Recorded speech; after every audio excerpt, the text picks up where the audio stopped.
Kini cerita dimulai di saat sebuah hujan turun dengan lebatnya. Qin yang berada di samping Ririn yang kedinginan kini mengungkapkan bahwa, suhu tubuh diambil oleh hujan, suhu tubuh Qin dan Ririn sudah turun drastis. Dan menurutnya, jika terus begini terus, Qin meyakini bahwa, kami pasti akan mati kedinginan. Dan, entah sampai kapan dua babi hutan itu akan pergi, namun, dirinya tidak bisa hanya duduk dan menunggu mati, lalu dirinya harus segera mencari caranya. Hingga saat tiba di mana kini Qin berkata bahwa, nanti dirinya akan membuang sepatunya, jika dua babi hutan ini berhasil teralihkan, kita ambil kesempatan untuk pergi dari sini. Kemudian dengan sebuah sepatu yang dirinya lepas, kini Qin mulai melempar dengan harapan semoga berhasil, dan kalau tidak, terpaksa dirinya harus nekat. Kedua babi tersebut kini teralihkan oleh sebuah sepatu yang Qin lempar. Dan tanpa diduga kedua babi tersebut lari begitu saja dari pandangan Qin. Lalu, Ririn pun menanyakan kepada Qin bahwa apakah kedua babi tersebut telah pergi. Qin pun membenarkan hal tersebut. Lalu, dirinya bergumam bahwa, melihat kepanikan dua babi hutan itu saat kabur. Jelas terlihat kalau mereka ketakutan dengan gerakan yang dirinya buat. Seperti burung yang takut pada busur panah, sepertinya kelompok babi hutan itu pernah mengalami ketakutan sebelumnya, makanya mereka pun mulai risau dan gaduh. Kemudian, setelah kepergiannya kini Qin yang sudah turun pun mengungkapkan bahwa dirinya sudah siap, dirinya akan menangkap Ririn saat lompat. Tanpa diduga, sebuah kejadian tak terduga terjadi ketika Ririn lompat. Situasi gawat tersebut, kini Qin rasakan akan sebuah teriakan yang Ririn lakukan, akan terjatuhnya dari pohon. Suara kini terdengar menggema, saat itu. Dan, kejelasan ini pun sulit bagi saya katakan, yang pasti, Ririn mengungkapkan rasa sakit yang dirinya terima kala itu. Lalu, kini sebuah notif pun muncul yang menginformasikan bahwa, host menyelesaikan misi malam hujan yang berbahaya, memperoleh 3000 poin. Sontak Qin pun terkejut akan hal itu. Dan, memicu pertanyaan dari Ririn kala itu. Waktu berselang, hingga kini hujan pun reda yang dimana, ketika Ririn sedang membantu Qin mengungkapkan rasa beruntungnya, karena, Qin mendatarkan tenda kayunya untuk menghindari benturan dari depan, dan kalau tidak, pasti akan dihancurkan oleh sekelompok babi hutan itu. Lalu, Qin juga mengungkapkan bahwa, meski begitu, ada banyak rangka yang patah, harus cari waktu untuk menggantinya. Tapi dilihat dari situasi saat ini, masih mending. Dan, mereka yang sedang terfokuskan akan pembangunan tenda, kini sebuah rasa bersyukur Rin, karena, kelinci-kelinci yang imut ini tidak apa-apa, dan kalau sampai lari, dirinya mengungkapkan bahwa, kita sudah gak bisa makan. Namun, Rin pun mengatakan kepada Ririn bahwa, untuk jangan mengatakan hal yang mengerikan seperti itu dengan muka tersenyum. Waktu demi waktu kian berlalu, Ririn kala itu menyayangkan bahwa, sabun yang selesai dibuat, belum juga dipakai berapa lama, sudah berantakan. Qin pun juga merasa beruntung karena sabun itu tidak terguyur hujan, walaupun hancur, asalkan bisa dilelehkan dan dibentuk ulang, dirinya menyala bahwa sudah bisa dipakai lagi. Matahari yang kian terik kini telah dilalui, rasa gumaman Qin pun tak luput dirinya jelaskan bahwa, kayu yang diletakkan di daerah kemah juga sudah basah terkena air hujan, dirinya berharap semoga matahari yang terik ini dapat mengeringkannya dengan cepat. Dan kini tiba di suatu saat di mana, Ririn yang ketakutan akan sebuah celana dalam yang Qin akan ambil. Namun dirinya menolak akan itu semua. Hingga di luar tenda Qin menjelaskan bahwa, bajunya dicuci barengan dengan Qin supaya hemat sabun. Namun, Ririn menolak dengan alasan khusus pakaian dalam tidak boleh begitu. Hingga kini tibalah Qin di sebuah sungai, dirinya kala itu bergumam bahwa, sepertinya karena hujan deras kemarin, air sungai juga meluap. Dan dirinya mengungkapkan bahwa, waktu itu tidak membangun kemah di pinggir sungai, ternyata memang keputusan yang tepat. Tepat setelah itu, kini dirinya mengambil sebuah perangkap ikan yang ada di sungai dan menerangkan bahwasanya, kolam untuk ternak ikan yang dirinya bangun dari batu, sudah terbawa banjir. Dan, ketika itu dirinya merasa beruntung karena, sangkar penangkap ikannya masih ada. Lalu, sebuah baju kini dirinya lepas, dengan sebuah alas tanaman sebagai penutup, dirinya mengungkapkan bahwa, baju-bajunya sudah dicuci, sebelum kering, sementara pakai ini. Dirinya kala itu membenarkan perkataan Ririn yang mengatakan bahwa, kalau begini terus, cepat atau lambat kami akan menjadi telanjang, harus cepat mencari daun-daunan jenis urtikece. Dan, kini telah tiba di mana malam hari telah tiba. Mereka kini mulai melakukan aktivitas seperti biasanya. Sebuah pertanyaan kini telah muncul kepada Ririn, dirinya menanyakan apakah malam ini, babi-babi itu tidak akan datang lagi. Qin pun menjelaskan bahwa, datang juga tidak masalah, suara mereka sangat berisik, dan di saat itu kita pasti bisa menghindari mereka terlebih dahulu. Dirinya juga mengungkapkan bahwa, bajunya masih belum kering, malam ini Qin menyuruh untuk Ririn tidur dulu, dirinya akan berjaga di tengah malam. Ririn yang beranjak tidur, kini mulai mengungkapkan bahwa, dirinya, untuk mengingatkan dirinya untuk membangunnya. Dan setelah itu Qin bergumam bahwa, setelah mengalami hal seperti kemarin malam, Ririn mungkin sudah kehilangan rasa aman terhadap daerah kemah. Dengan sebuah busur panah yang akan dibuat kini dirinya lanjut menerangkan bahwa, jangankan Ririn, bahkan dirinya pun merasa babi itu bisa menerjang keluar dari kegelapan setiap saat, dirinya kala itu terus merasa tegang, sama sekali tidak bisa rileks. Dan, setelah membuat peralatan gerabah, aku kira bisa terus lancar dan terus berkembang. Sekarang kelihatannya, dirinya masih terlalu naif, terlalu menyepelekan alam semesta. Dan dirinya harus cepat menyelesaikan pembuatan busur recurve, dan jangan sampai jika terjadi hal yang sama lagi, kami hanya bisa melarikan diri dengan menyedihkan. Lalu, sebuah busur kini telah dirakit, dengan dirinya yang mengungkap bahwa, setelah memasang lingkaran tali pada kedua potongan busur, putar potongan busur tersebut sehingga kedua potongan tersebut saling menempel erat, lalu gunakan tali, untuk mengikat kedua potongan busur itu menjadi satu. Kemudian tambahkan lagi satu potongan busur, untuk menambah kekokohan busur, kulit kelinci sebelumnya dapat digunakan pada pegangan busur untuk meningkatkan gesekan. Hingga kini sebuah batu dirinya gunakan, dan mengungkapkan bahwa, kekuatan busur berasal dari badan busur, bukan tali busur, jadi tali busur tidak boleh fleksibel, tali rami dapat digunakan sebagai tali busur, namun tali rami biasa tidak kuat mudah putus, kekuatan otot paha belakang babi hutan kebetulan dapat menutupi kekurangan tersebut. Setelah dijemur selama beberapa hari, otot kaki babi sudah kehilangan fleksibilitasnya.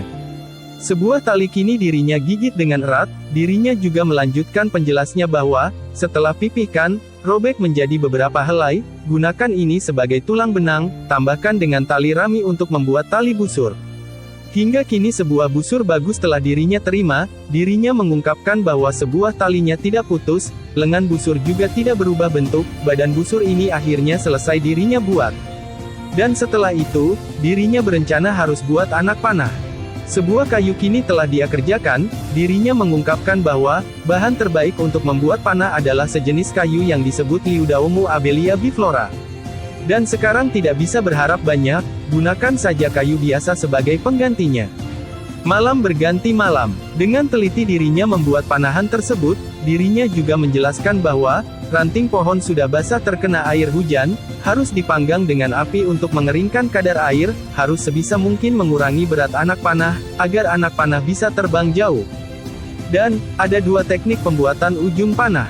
Yang pertama adalah membakar badan panah dalam api unggun hingga sebagian mengalami karbonasi, kemudian dipertajam. Yang kedua, adalah mengasah batu menjadi bentuk ujung panah, lalu menancapkannya ke badan panah dan mengikatnya dengan tali rami. Hingga kini dirinya mulai merakit sebuah busur panah, dirinya juga berpikir bahwa mengasah ujung panah terlalu boros tenaga, aku buat 3 anak panah dulu. Melihat seberapa kuat mereka, jika kekuatannya mirip dengan anak panah arang, maka selanjutnya aku akan mengutamakan membuat anak panah arang. Sedangkan untuk bulu anak panah, sementara gunakan daun sebagai gantinya. Rasa lelah kini telah menghampiri Qin saat itu, namun dari rasa lelah itu, kini muncullah sebuah notif yang menginformasikan bahwa, host membuat busur panah bambu, memperoleh 2000 poin. Kini, sebuah bulan bersinar terang di atas hutan yang lebat. Qin yang kala itu melihat sistem, kini mulai bergumam bahwa, dirinya memiliki 2000 poin, jadi sekarang dirinya memiliki total 11.000 poin, jadi sudah bisa membeli talenta. Dan, saat ini ada 2 talenta yang bisa ditukar, tiba lagi pada saatnya bagi anak kecil untuk menentukan pilihan. Dirinya mengungkapkan bahwa, pernah mencoba Swift Cheetah Talent, yaitu bakat untuk meningkatkan kecepatan, yang setara dengan talenta untuk menyelamatkan nyawa. Tetapi itu menghabiskan terlalu banyak energi dan tidak dapat digunakan untuk waktu yang lama. Jika bertemu dengan binatang buas seperti babi bertaring yang mengendus bau targetnya dan tidak akan berhenti sampai mati, meskipun dapat berlari dengan itu hanya akan menjadi perjuangan yang sia-sia, pada akhirnya tetap akan disusul. Lalu dirinya melirik talent yaitu, Bull Talent, seperti namanya, seharusnya aku akan mendapatkan kekuatan yang sangat besar.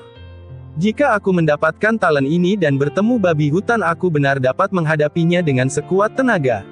Tapi dirinya hanya boleh memilih satu jenis, bertemu dengan sekelompok babi hutan, sepasang tinjuku tak akan kuat menghadapi begitu banyak babi hutan, dirinya bisa mati, dan sekarang dirinya memiliki busur bambu, dan bisa menutupi kekurangan kekuatan, jadi dirinya harus memilih Swift Cheetah dulu. Dan, kini sebuah notif yang menginformasikan bahwa, host berhasil membeli talent. Dan tiba-tiba kini muncul sebuah aura yang mengelilingi Qin, dengan sebuah susulan notif yang menginformasikan bahwa, transformasi tubuh host dimulai. Dan setelah itu, tubuh Qin merasakan sakit yang dirinya rasakan.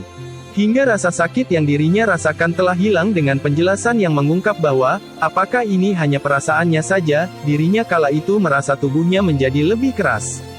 Dan sekujur tubuh penuh dengan rasa yang menyegarkan, seolah-olah sudah tidur dan bermalas-malasan untuk waktu yang lama, rasa lelah di badan seketika hilang. Dan setelah kejadian itu kini hari kedua setelah hujan deras. Yang dimana mereka beraktivitas dengan Qin yang mengungkap bahwa, menyuruh Ririn untuk membuang gumpalan tanah, dan, pertama temukan bagian gerabah yang pecah, tumpuk dulu di satu tempat. Lalu, dijelaskan bahwa, kerusuhan babi hutan membuat kemah berantakan. Setelah istirahat semalaman, Kristan dan Ririn baru memiliki kekuatan untuk membersihkan kemah. Banyak dibersihkan di daerah kemah, hanya puing-puing yang pecah, dan bingkai kayu yang roboh, keduanya segera membersihkannya. Karena terinjak oleh kelompok babi hutan, sebagian besar gerabah di kamp berubah menjadi pecahan, karena ini, mereka berdua harus membuat dan membakar ulang gerabah yang baru. Setelah memiliki pengalaman, saat membuat gerabah lagi, baik keterampilan Ririn atau pengendalian Kristan atas tungku pembakaran, semuanya mengalami peningkatan. Dalam 2 hari, mereka berdua membuat belasan perkakas gerabah, yang cukup untuk memenuhi kebutuhan sehari-hari. Pada hari ketiga setelah malam hujan, Kristan akhirnya sempat bermain dengan busur bambunya. Kristan bisa membuat busur bambu berkat sistem yang dimilikinya, sebelumnya, dia sama sekali tidak pernah bermain busur dan anak panah. Sehingga, ketepatan bidikannya, tentu saja sedikit, melenceng dari sasaran.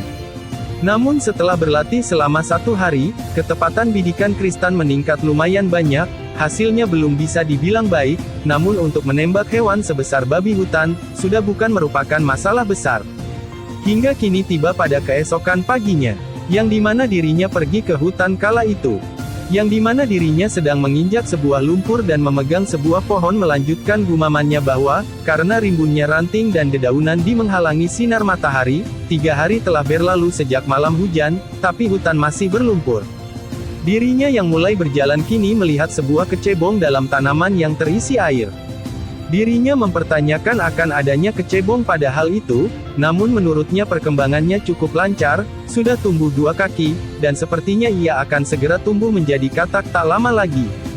Dirinya berpikir kala itu bahwa, dari segi kuantitas, kecebong itu seharusnya menetas di sana daripada jatuh di sana karena pengaruh kekuatan eksternal.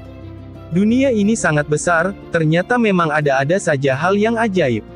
Ini pertama kalinya aku melihat kecebong hidup di pohon.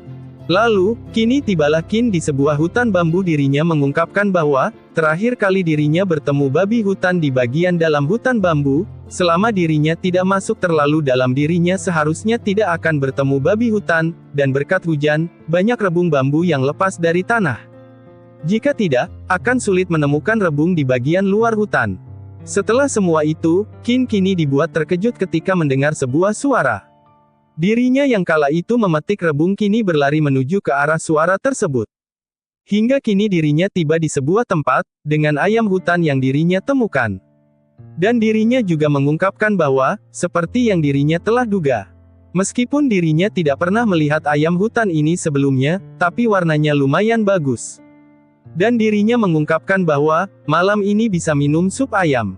Dengan sebuah busur kini dirinya membidik ayam tersebut. Namun, sebuah panah yang dirinya tembakan tidak melukai ayam hutan tersebut. Dirinya yang kala itu meleset, kini mengungkapkan bahwa, target bergerak sulit daripada target yang diam. Akan tetapi sekelompok ayam hutan ini benar-benar bodoh, bisa-bisanya mereka sama sekali tidak peka, tetapi mereka memberiku kesempatan kedua.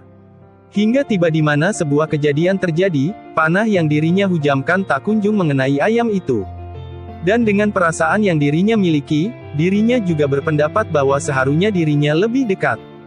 Kegagalan bukan sebuah pilihan. Dirinya mencoba dan mencoba. Hingga, sebuah ayam kini telah terkena dari panah tersebut. Sebuah notif juga muncul yang menginformasikan bahwa, host menembak mati ayam pegar memperoleh 200 poin. Dirinya kala itu merasakan senang atas usaha yang dirinya lakukan. Tembakan yang kini dirinya lancarkan telah mengenai ayam-ayam tersebut. Hingga tiba saatnya anak panah yang dirinya bawa telah habis, dirinya juga mengungkapkan bahwa, sebelumnya dirinya menghabiskan terlalu banyak anak panah. Dan kini hanya 3 ekor ayam pegar sudah bisa untuk dimakan beberapa kali. Dirinya kemudian menuju ke arah ayam-ayam itu, sehingga mengakibatkan larinya ayam itu. Dirinya yang kala itu juga mengungkapkan bahwa, ayam itu terlalu bodoh, karena respon yang ayam itu miliki terlalu lambat.